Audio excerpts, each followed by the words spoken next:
I'm here. Okay. Welcome. We're live here with Stripped Down Live. We've had a couple of weeks off and we're all refreshed and ready to go. And on top of that, we're now in high def. That's how important we are. Also, in the last couple of weeks, we've actually built an Amazon store for Stripped Down Live, so you can actually go and buy any bands that play on the show on CD or download their music through the Stripped Down Live Amazon store. You'll find links wherever you're watching this, be it on strippeddownlive.com or Ustream or wherever. We'll put up links for you. But anyway, the bands still get the same kind of money. We just get a teeny little cut of it so we can actually make money for the show now and again. Now, can I say happy first day of Hanukkah to all our Jewish friends? James will play us in. Thank you very much. As you may or may not have guessed, tonight in the studio we're really happy to have Fitz and The Tantrums here tonight. So please welcome them to the Stripped Down Live studio, and I'll be back in a few minutes to chat to them in between sets. Please welcome Fitz and The Tantrums.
That's actually the first song that we ever wrote for this band. Still one of my favorites. This next one's called Winds of Change.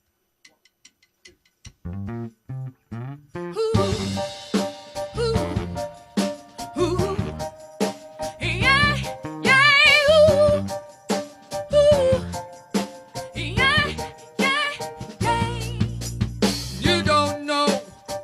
you hang, but you're gonna find I ain't so bad when I'm gone and you're alone.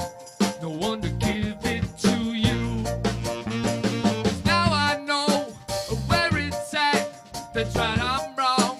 It's such a drag that the bitch is back, but not for long. Any day now, in any way, how? Winds of change, they blow in my direction. Oh, see, then it's time. Alright, don't say words of inspiration. Oh, no, it's time. So walk on by. So walk on by.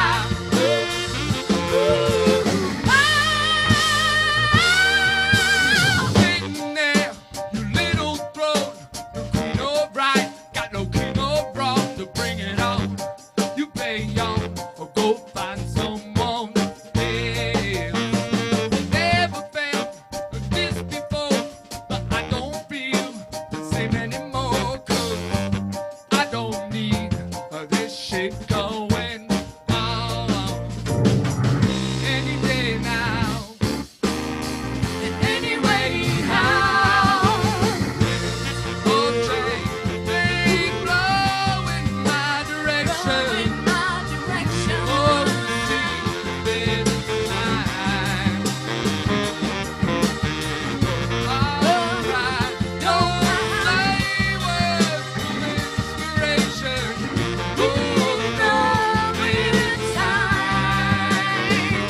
So walk on by.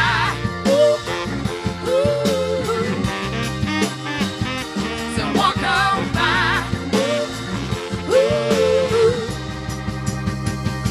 Walk on by.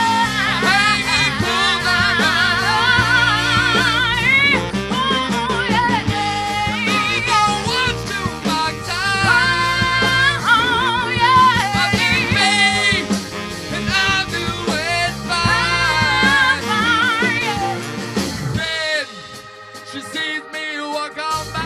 Say walk on by.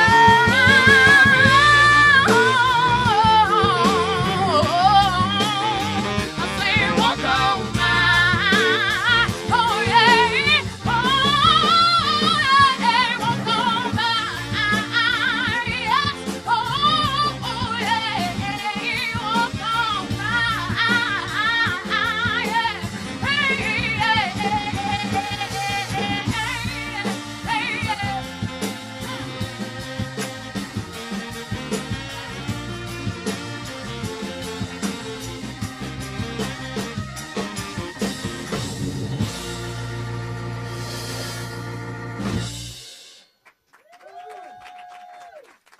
Let's give it up for this girl right over here to my right, Miss Noelle Skaggs on vocals, everybody. Hello.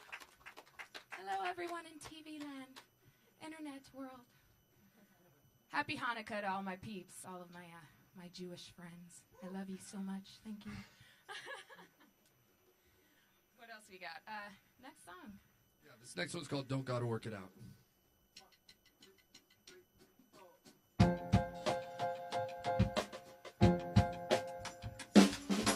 Baby, I've been wanting more of that love to give. Ooh, it hurts to be wrong.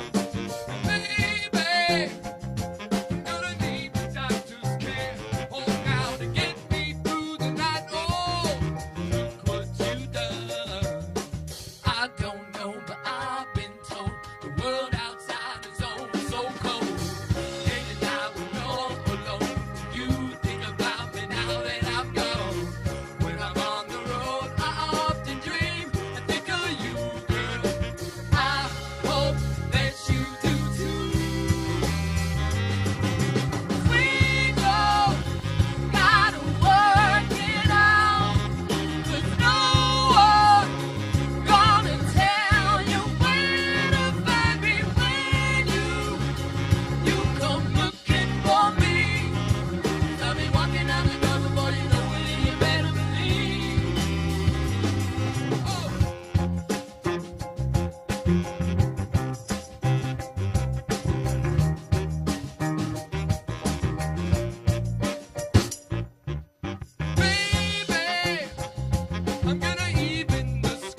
be walking out the door before you know it, and you better believe.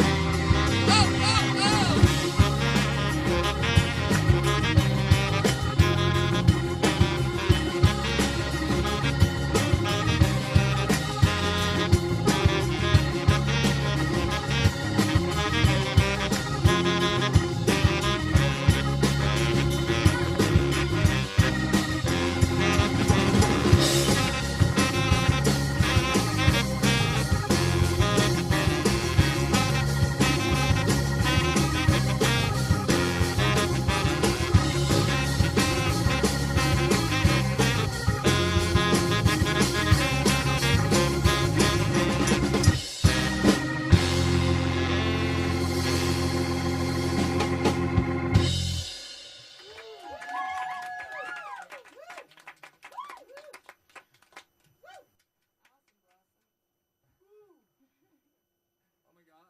You get to have a drink now.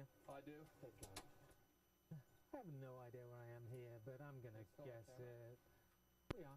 We keep it going. As we move stuff, we keep it going. Perfect, guy. Can you do that for me, my friend? Sorry. You just look like you're fiddling with his butt, but that's okay.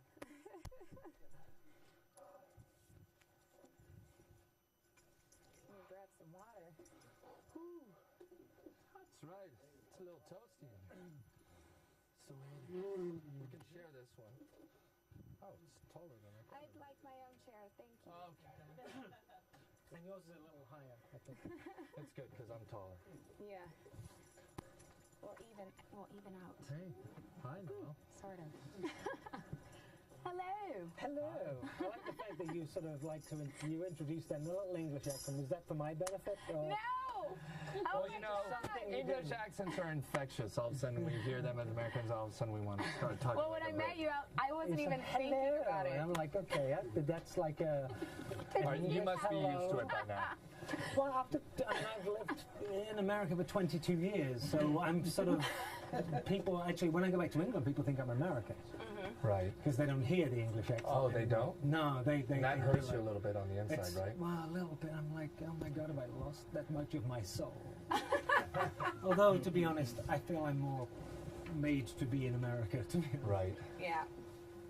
That's easy. I gotta say, live, and we'll get into sort of history and stuff, but it's so exciting to watch you live this close, I've gotta say. 'Cause Thank you. I've seen you, on video and everything, and actually watched a bunch of live performances on video that I was discovering in the last 2 weeks. I've Oh, never wow. had the joy of coming to see you play live yet, which I hope to have.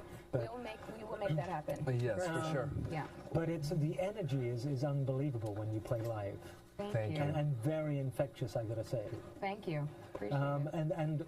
And I was thinking while I was watching you, especially Noah, of like, and I was reading earlier about, you didn't feel like you've had a good concert unless you got bruised arms. Oh yeah. Because you Bruised whacked that legs. tambourine.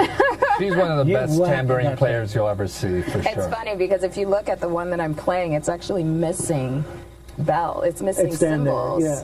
And it's And also, taped it's up. like it's a little plastic thing. I mean, Oh it's yeah, like, but that's our magic. And it sounds so That's great. our magic tambourine. it's not like the sort of, professional wooden thing. That, It's awesome because I play so often and so long that that's the only style I can play is that Right. plastic one because it's lighter. Yeah. Because you feel Because it. because you start. I even feel this one after a while. You start to get to like And actually, top by forearm. in the studio, I have all these fancy ones. That's the one I always use to record Yeah. with.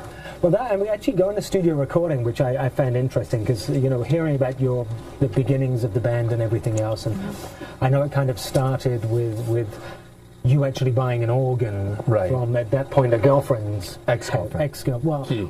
this was actually a question I had because the interview I saw was a girlfriend's house, but was it the ex-girlfriend that you wrote the songs about? Yeah, it was. I was going through a terrible breakup at that time. I was kind of losing my mind. And we were on a no talking policy at that point, and I got a call from her on my phone. I was like, deny that call. And she left me a message, and she said, my neighbor's got a family emergency. He's moving in the next 12 hours. He's got this huge organ in his basement. I don't know if it works. He's got other people coming to see it. It's $50. I would have lost a huge organ, by the way. Right. And I just said, put the $50 in the guy's hands now, and I bought it sight unseen, and then I had literally like 6 hours to like scramble to find a piano mover that would move it that night. I finally found these definitely shady Russian piano mover guys that I paid way too much more, 5 times more than I actually paid for the organ. They brought it in, and I turned it on, and it worked, and it was kind of the anchor that set everything off, and sat down that night and wrote that first song, Breaking the Chains of Love. I mean, I mean, it's interesting because every interview I've seen, it's always been like the girlfriend called you.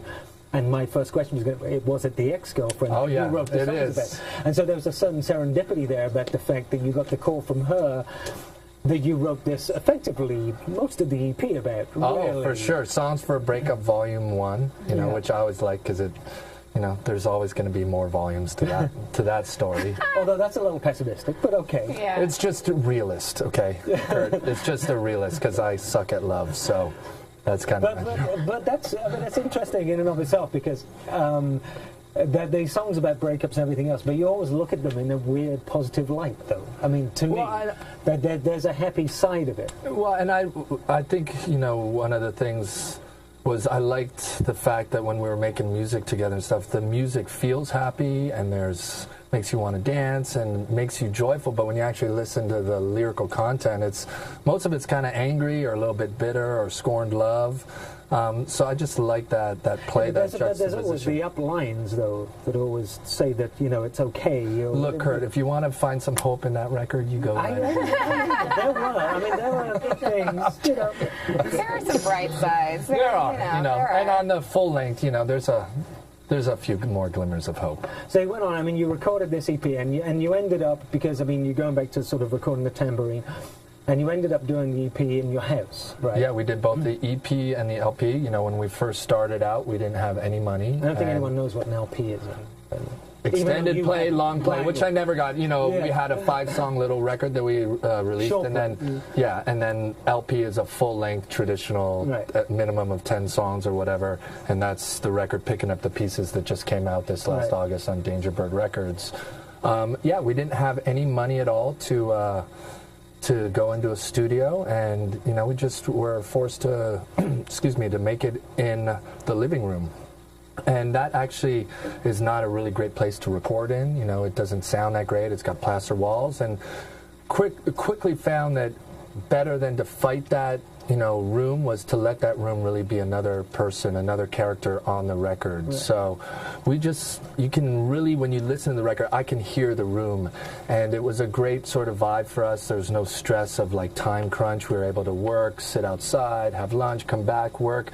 And so when we went to make the full length, it was like, well, this worked so well for us. Why mess with something that was working? Also, isn't there a certain energy about it? I mean, I know you're both fans of kind of Motown, Stax. We all are, for sure. Well, yeah. I mean, you can tell musically, and also actually there's a lot of other influences that I hear. I mean, there's actually a sort of British Northern soul thing going on as well. And 67 AM radio. Yeah, I mean, and also, I hear a little Tears for Fears. No, I don't hear any of that. I mean, I hear some Squitty Politti or maybe ABC. For sure. Even a little bit of Madness, weirdly enough. But, definitely ABC, for sure. Yeah, I mean, ABC I can see, even Brian Ferry, I mean, I see that, even some Talking Heads and different... It's funny, we get Talking Heads after shows a lot. I'm like, really? I'm like, I'll take it. But I actually see that in your personality more than anything. Yeah. You're actually a David Byrne with tall rhythm. and awkward is what you're saying, Kurt? No, David Byrne with rhythm is how I prefer to say it, to be honest. The polite British way. Yeah. But didn't you... I mean, I know that it was sort of circumstances that made you record in your head. Was there a certain aspect of the fact that the records that you loved, which were Motown Stax records, and if you think back then, there was no technology. I mean, it really was. If you listen back to those records, they sound rough as anything, but there's an energy to them. And when you know, it's if you're capturing the energy. Oh, totally. And if you're kind of an internet geek, you can actually find some of those sessions and the separated parts. And when you listen to those recordings, you're like, that's distorting, that lead vocal is blowing out the mic. But when it all came together, or when they were forced to all track in those little rooms and all the mics were bleeding into it, it just had that sort of, that energy, you know. And I think, you know, for us, we set out, like, can we capture a little bit of that in our recording? And if we are able to, then it's been a success. And we worked really, really hard on this record. And I think we're all extremely proud of the way it came out, especially because we just had this do-it-yourself. No, I mean, it sounds amazing, and the fact that you took it, and because nowadays it's about taking it to sort of all the other different mediums, which is, you know, video and everything else. Cause does it sound good on those little computers? It sounds fantastic on. I mean, if there's a best place it sounds great on smaller speakers. Well, that's because I was mixing it just that. No. Yeah, right, because it has that energy. And even like the videos that are done in that kind of 60s way, the initial ones, the two that did you actually film those in your home? No, we actually, the first one, the Breaking the Chains, that's us performing live.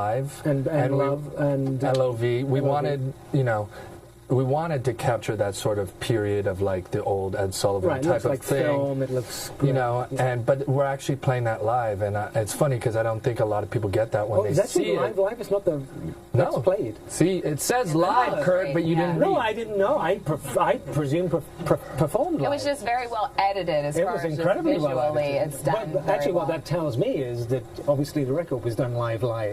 I mean, there wasn't, you know, there's not like a whole bunch of overdubs and stuff where you spend a lot of time editing. Somewhere in between. Well, I must be honest. You take your best takes and you're like, this is exactly. Well, you know, and also working in digital, you know, it's very easy to get tweaker about that stuff.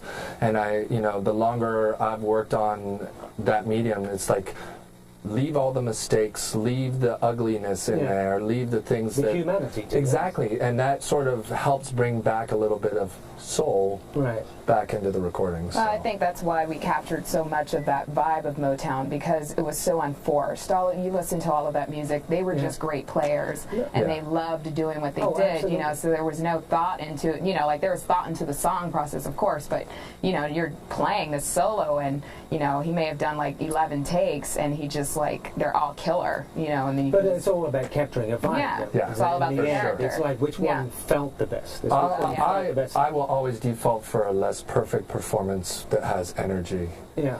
You know, in choosing takes, and in like when we're tracking, we just were in the studio the other day, and it's like, if it has the right spirit and that energy, then we'll live with the little pimples and stuff. Because you did the EP obviously like that, and you, as you said, you went on to do the album like that. You signed to Danger Bird Records, and you're like, why spoil a good thing? You know, obviously people like this because of the way it is, because of the energy we captured. Well, and you know, it's like John's.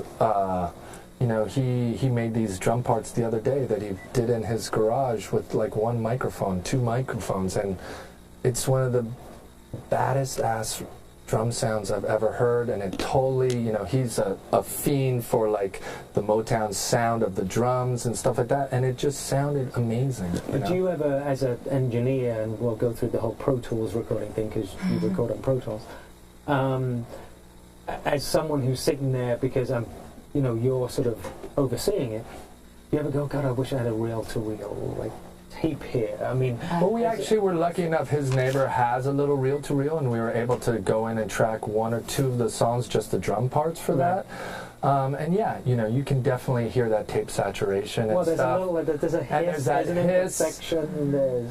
You know, but, you know, you just make the best with what you got. And so it's like when we were lucky enough to get those opportunities, we grabbed them. But we were just such in this creative space, and songs were just coming. We just couldn't wait for the studio time to always open. But I hear you, like the Pro Tools way of recording would drive Noel nuts half the time, because you're not very good at writing down what... I'm definitely...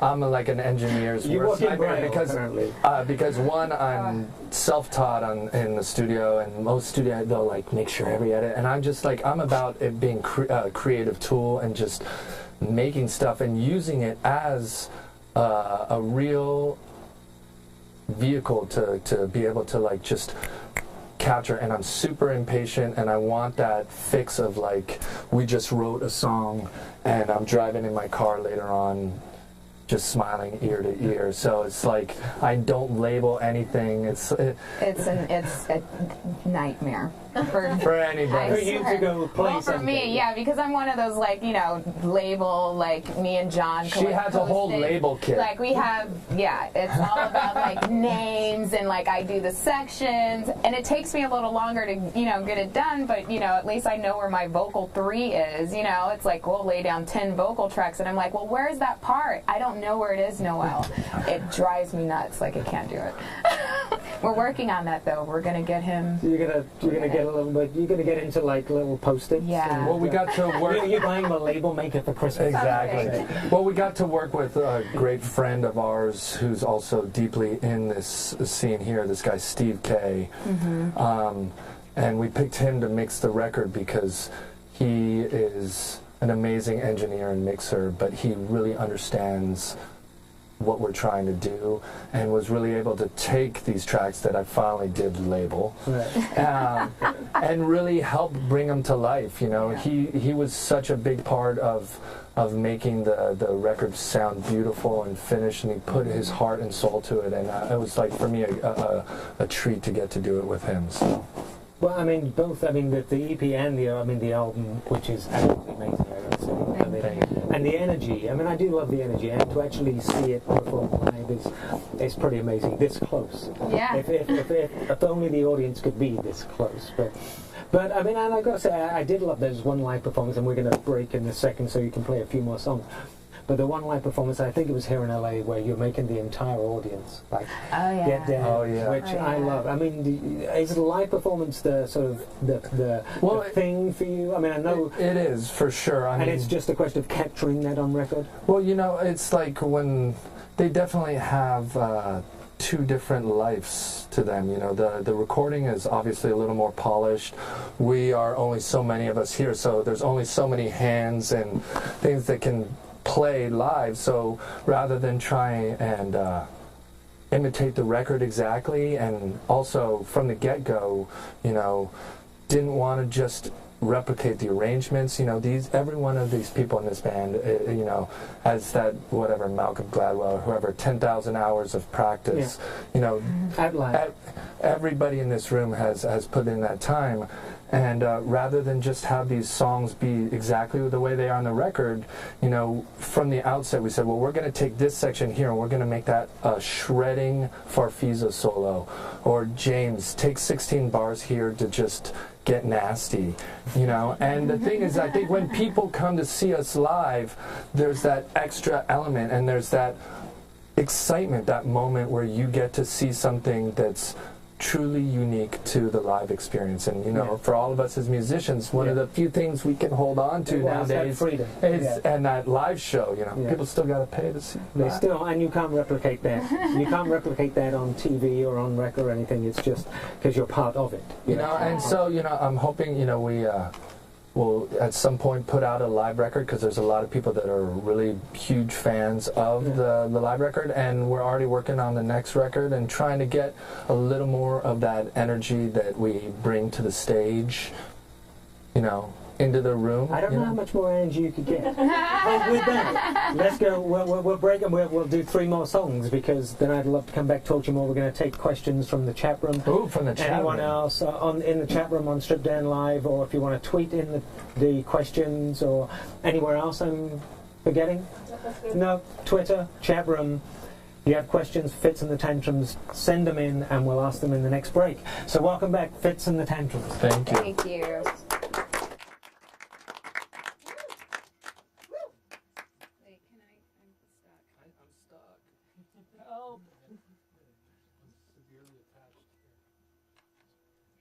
We can unattach them. Oh.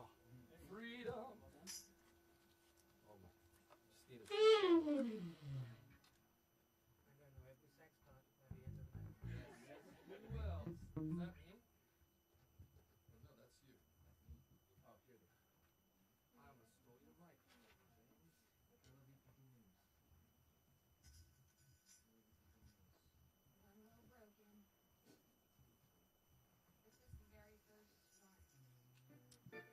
So, The next song that we're gonna do right now is a track called LOV that you actually mentioned. That there's the live performance that's up on YouTube and stuff that you can check out. And a little bit of trivia about this is that actually, you know, people have started to ask us. The chorus on that's different because we did that right when we first started making music together, and the bridge is different. So you know, we didn't want to settle for just the first idea. We wanted the best idea. So there's a little difference between the two. So now we're gonna immortalize it for the intranets right here.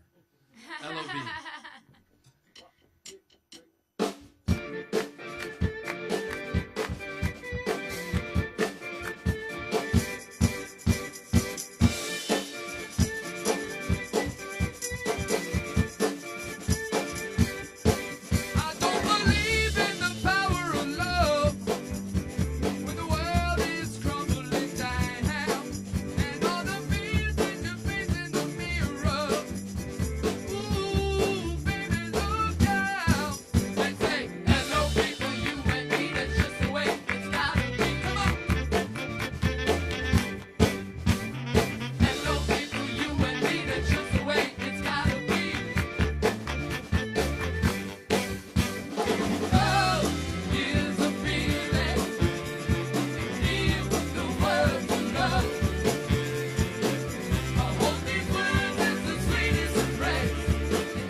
We affectionately call him Mr. Ruzzy Bear.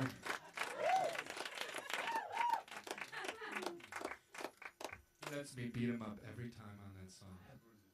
He does have bruises. I'm mean like that. So, whew, if you guys aren't out of breath like we are in TV land, then you know you ain't doing it right. This next one's called Picking Up the Pieces. This is the title song from our LP, as we explained, Yes. Long Play. It's the duet on the album. It is. It's for all the ladies out there. Don't listen to her. Fellas, listen up.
Give it up for our main man over here, Mr. James King on flute and saxophone. Yeah. How you doing, James? Feeling good. Feeling good is looking good.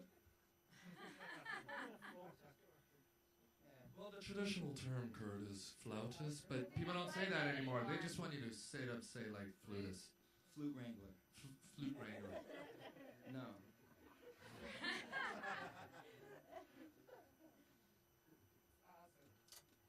All right, so this next song is for anybody at home that might be feeling a little bit pissed off right now, because I know I am.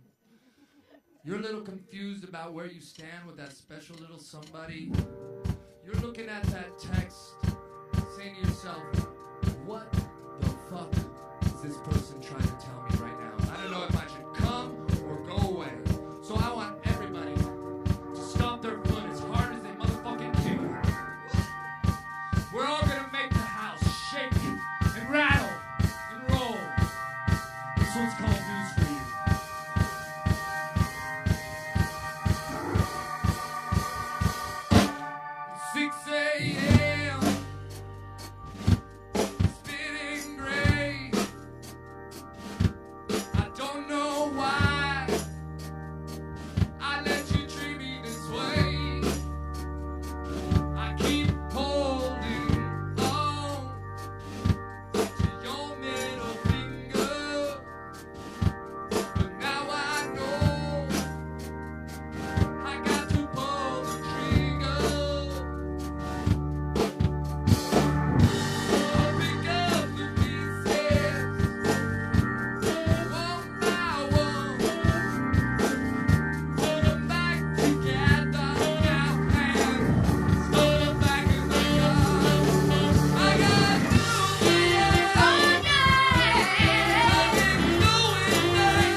de notre histoire, toi et moi. Tu m'as brisé le cœur pour la dernière fois. Et maintenant, quand je me promène dans la nuit, je regarde la lune et les étoiles et toutes les voitures qui passent. Je regarde tout sans toi.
You're schwitzing with Fitz.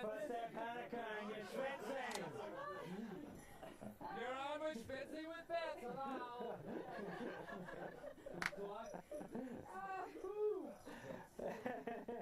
The Tantrums. I hear future. I like that. That's a new show, I think. You're on with Schwitzing with Fitz. How can I direct your call? How to fuck up a relationship. I do like love lines for people. I gotta say, it's interesting the balance between the two of you, watching you, because I know you don't have to talk back yet. I'm just going to talk to you. Don't worry. You may not want to do that. No, you can touch me. You can wipe the sweat on my leg if you want. We're working it out. Okay, yes, I'll get there. There was a couple of questions after that last song, I gotta say, which was, and actually when you get into a duet, which is interesting because you actually said about your whole thing, especially with your kind of the breakup EP of the male mantra and the male being empowered. And then I'm thinking and there's Noelle giving what she's got, and I'm like, she's giving as good as she gets. Oh, yeah. And so he's doing the RESPECT for men. and how do you feel about that? You're like, you know what, I'm going to give some of it back to you. They can have their say every now and again. But then it comes down to it, the women are the ones listening. We're the ones singing those songs. It's true. We're the ones giving it back to you. I'm like, what is this? What am I going to do for we me? need towels, napkins, anything. We're working. Down. I stole your thing. All right. For me, I'm so used to being the woman in a group of men. And it's interesting because when we wrote Picking Up the Pieces, it was a song that already had a chorus. Right. But it was one of those songs that I heard, and I was just like, this one's kind of jolly. It's got the light flute sound, and, it was really nice to kind of hear that light because I've been listening to so much, heavy, money grabbing witch, You are. So it's like, okay, so, how can I lighten the load and make it okay, well, I'm going to be the woman's perspective on this track, And we came up with really great verses for Picking Up the Pieces, which ended up being a duet, Right.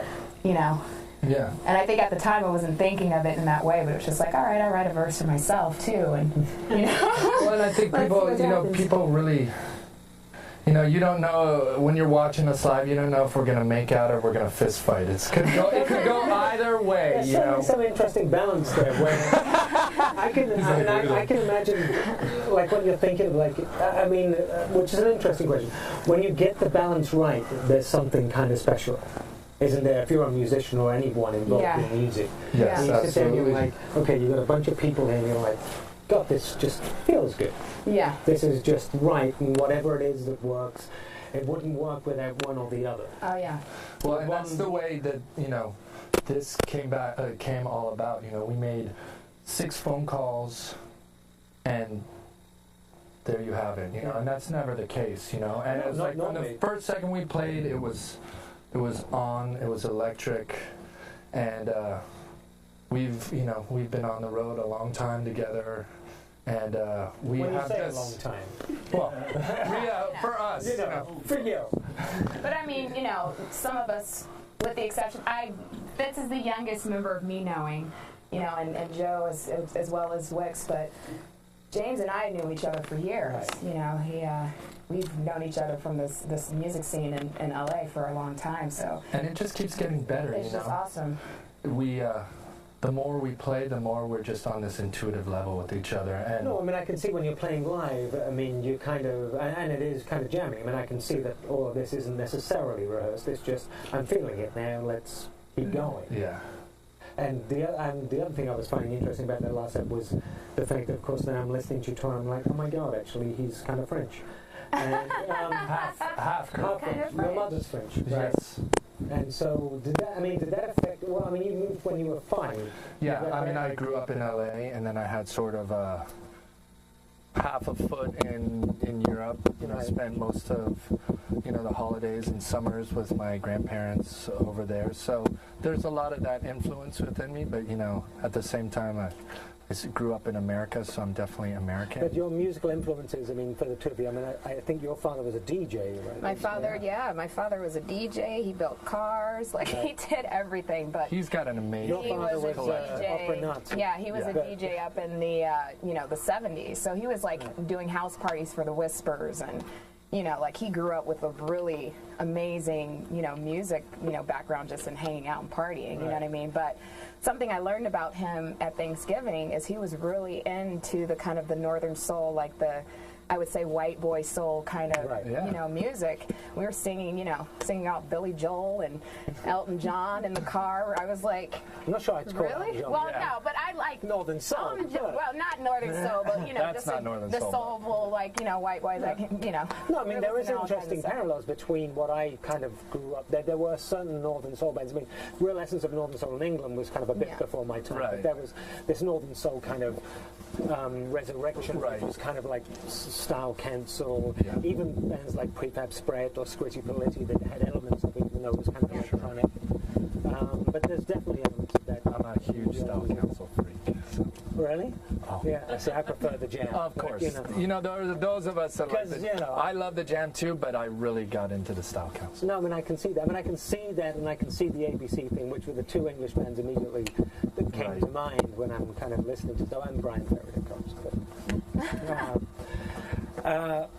and the other interesting, which like listening to the album specifically, and the fact that it's very much based around live stuff, and the energy, and lyrically that kind of energy of sort of love-hate kind of stuff, but the fact that there's actually politics thrown in as well was, for me, refreshing. Right. Well, that's the track you're obviously referring to Dear Mr. is President. Dear Mr. President, which is one of the tracks that sort of maybe steps out. I mean, I call it a love letter Yeah. to our president. You know, that's how I was able to conceptually sort of say, okay, that can be with the rest of these songs. You know, it's just sort of, you know, I mean, for everybody, these have been such crazy times economically and stuff, and it was just felt like something, you know, we wanted to do and say, you know, and it's like there was so much For him to step up. yeah, and to live up to the hype and the expectation, you know, and obviously when there's that much expectation around somebody, it's hard for them not to do anything but fail. But, you know, Especially when you go to Washington. Yeah, when I just wish that guy would grow a pair, you know. Well, no, and that is the interesting argument. I did see interviews with you, the interesting argument, and then Bill Maher had the same kind of argument of, like, wish he was kind of more like George Bush in a way, because he was like, you know, screw everyone else. He's so thoughtful and intelligent. He's about, like, trying to balance the whole thing. Exactly, yeah. Which is whatever. We don't have to spend our time talking about politics. I mean, we're talking to me because I'm the person that became an American citizen, right. so I could vote for him. But I have I have the same kind of feeling of kind of just get in there. What is that website that it's called? Like, what the fuck is Obama done? What the fuck is Obama done? Yes.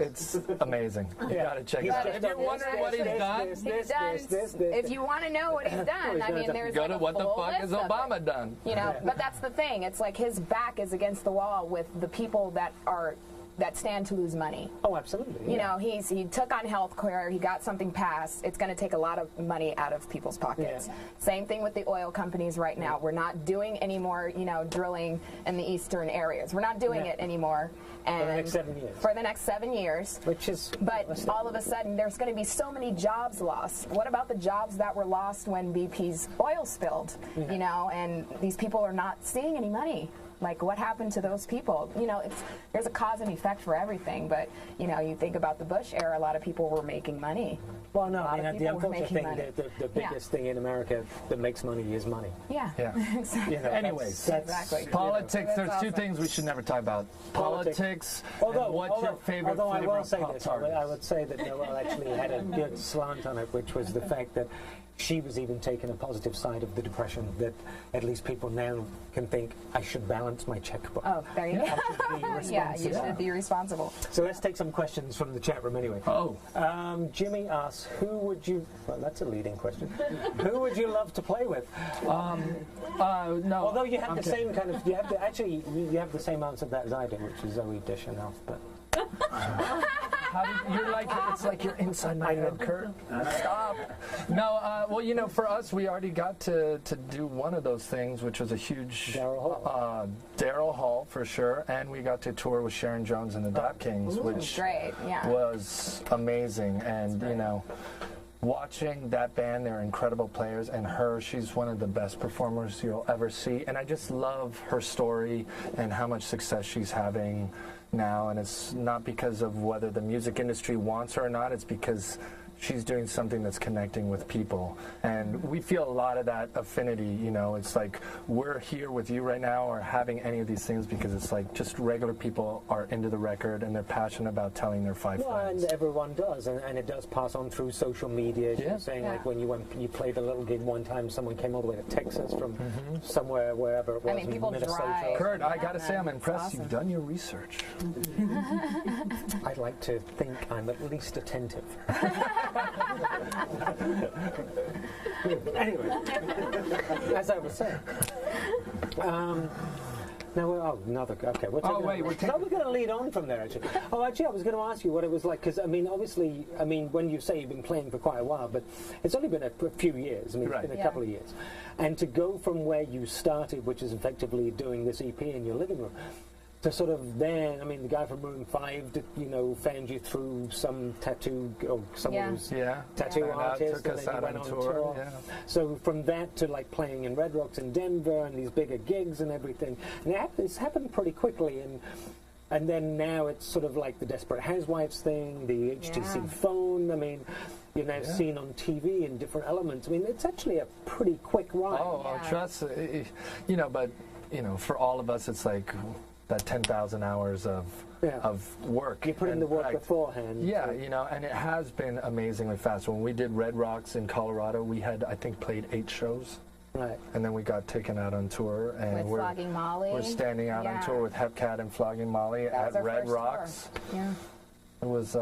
It was a magical night, and it was freezing the day before and freezing the day after, and it was like warm and wind blowing, and we were just looking out at Red Rocks, which, immortalized by the famous YouTube video. No, I mean, it's an amazing place. We played there, but it's, I mean, it's interesting, but I guess that I think that if you do it when you've been around, like, done stuff for a while, and then you get to do it, maybe you can kind of, you can be more objective about it, as opposed to just going, oh my God, Yeah. Yeah, but you know, for me personally, every moment, every day, there's another dream is coming true. We just did a tour down the West Coast. We sold out in Seattle. Amazing response. We got to play at radio stations. We worked our way down the coast, and we came back to LA, and we had our sort of homecoming. We played at the El Rey Theater, and we didn't even know if anybody would come or not. Sold out. And it sold out, and it was over capacity, and both her and I were getting over colds. I woke up that morning, I couldn't sing. I was in a panic attack. I called her. I'm like, what do I do? She's like, all right, you do this, and this, and this for this man, and And we got on stage, and people went crazy, and we played a couple songs, and I went to talk to the audience for the first time, and they were going crazy.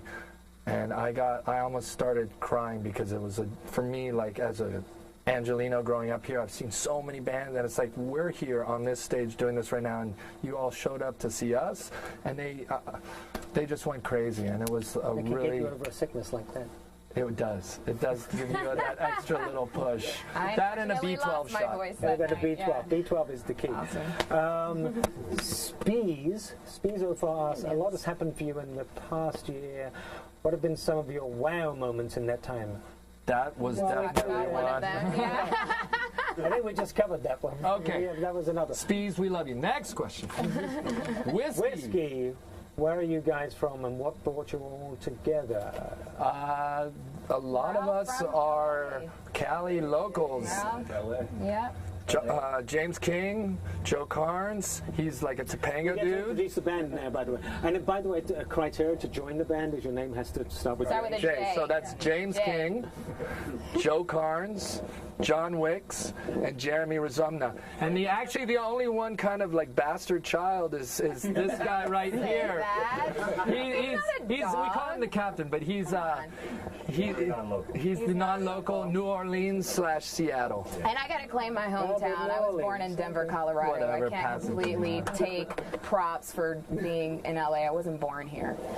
Neither was I. I have but I grew up to here. own Me my neither. hometown. But you still claim you're French, so I can claim I'm from Denver. Will there be a song? Street Mission asks, will there be a songs Songs for a Breakup Volume 2. Hope not. Knowing my luck, probably. But for me, the title was more just sort of a wink and a nod. That it was sort of What was funny about it, I was trying to think of what title did that remind me of, and I only came back to Reasons to Be Cheerful Part 3. I don't know why that hit me, but it was like there was a title there and then I was like, oh yeah, Ian Joy, I guess that is true. No, there's no question from outro from Chair. Okay, I think we're going to get into the last song, so I guess I'm doing the outro from Chair. This is no question from outro from Chair. This is outro from Chair. So this is us saying goodbye, I think. And I would love to thank Fitz and the Tantrums for coming tonight. They are. And if you do get a chance to see them live, do go see them. He says, whacking the cymbal. Because everything I've seen has been amazing, and tonight watching them this close, they are pretty damn stunning live. So again, visit the Amazon store if you want to buy any of the stuff from the bands that are on this show. Just means we get a little cut from Amazon for selling those things. The band doesn't affect the bands. You still all get what you get. Amazon just gives us a little bit. And the next show, the next show is December the 15th. Next week we're off. December the 15th, we have our friends, or my friends, the Friendly Indians. If you watch the TV show Psych, you may know of them. So that's in 2 weeks' time. But until then, a real big thanks for Fitz and the Tantrums coming tonight. Thank you so much for And it's having been us. fantastic having you both. Thank you. Thank you very much. And all the J's. And I will say goodnight until 2 weeks' time. And I'll leave you with Fitz and the Tantrums. So I don't need this anymore. I must right? Can I unplug take the it. mic off completely.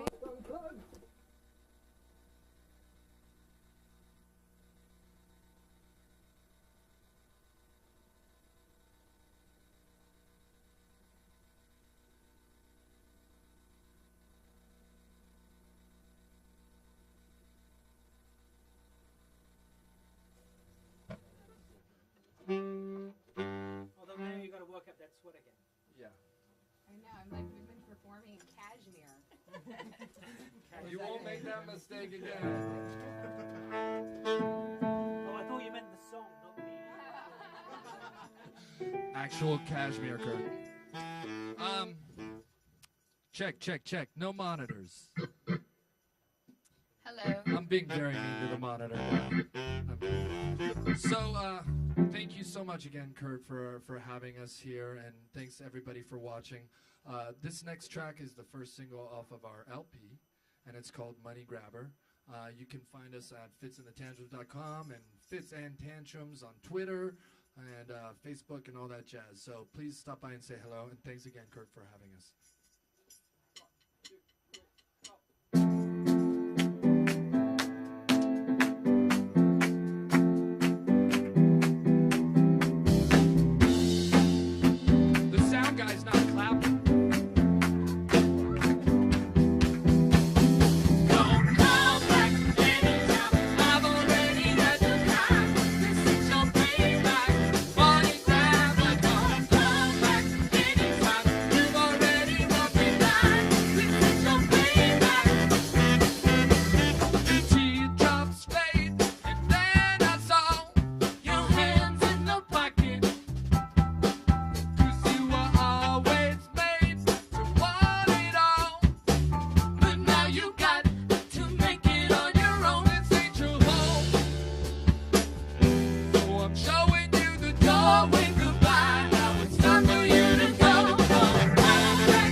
Just because Kurt liked this so much, we're going to see if we can get the whole wide world web down a little low with us. We like to get a little low, people.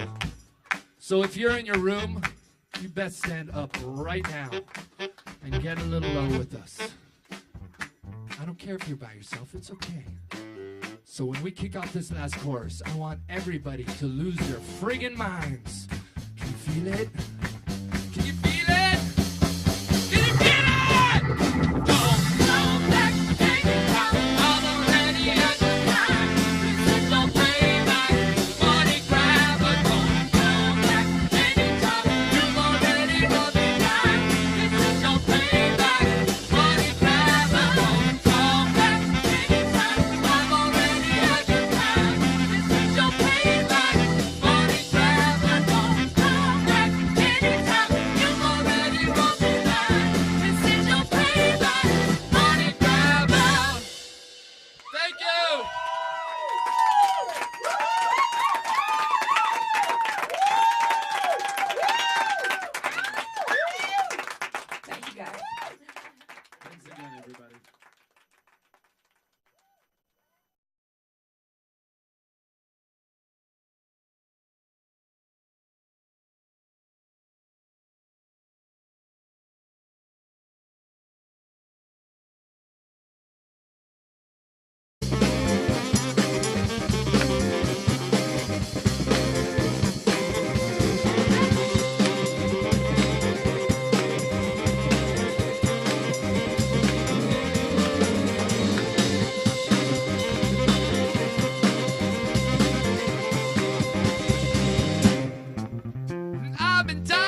That's actually the first song that we ever wrote for this band.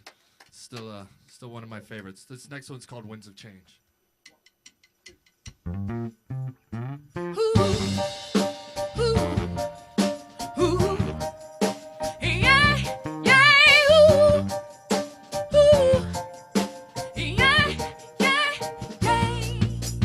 You don't know what you had, but you're gonna find I ain't so bad when I'm gone and you're alone. No one to give it to you. 'Cause now I know where it's at. That's right, I'm wrong. It's such a drag that the bitch is back, but not for long. Any day now, in any way, how? Winds of change, they blow in my direction. Oh, see, that it's time. Alright, don't say words of inspiration. Oh, no, it's time. So walk on by. So walk on by.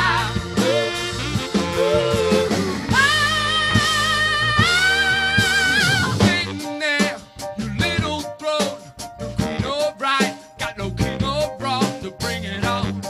You play young or go find someone else. Never felt this before, but I don't feel the same anymore, 'cause I don't need this shit going on. Any day now, in any way, how? Oh, change, they blow in my direction. Oh, see, that it's time. Alright, don't say words of inspiration. Oh, no, it's time. So walk on by.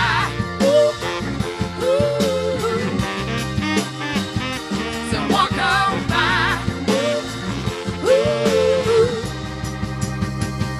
Walk on by. Baby, pull that line. Oh, yeah. You don't want to fuck time. Oh, yeah. But it's me, and I'll do it fine. Then she sees me walk on by. Say walk on by.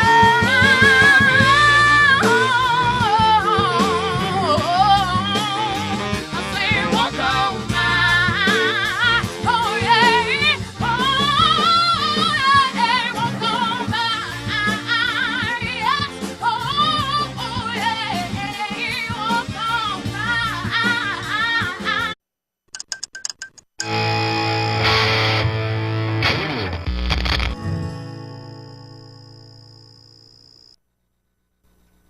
Oh, I'm here. Okay.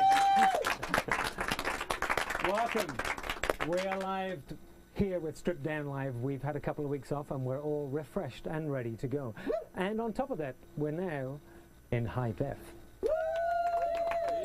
That's how important we are. Also, in the last couple of weeks, we've actually built an Amazon store for Stripped Down Live, so you can actually go and buy any bands that play on the show on CD or download their music through the Stripped Down Live Amazon store. You'll find links wherever you're watching this, be it on strippeddownlive.com or Ustream or wherever. We'll put up links for you. But anyway, the bands still get the same kind of money. We just get a teeny little cut of it so we can actually make money for the show now and again. Now, can I say happy first day of Hanukkah to all our Jewish friends? James will play us in. Thank you very much. As you may or may not have guessed, tonight in the studio we're really happy to have Fitz and The Tantrums here tonight. So please welcome them to the Stripped Down Live studio, and I'll be back in a few minutes to chat to them in between sets. Please welcome Fitz and The Tantrums. Bye.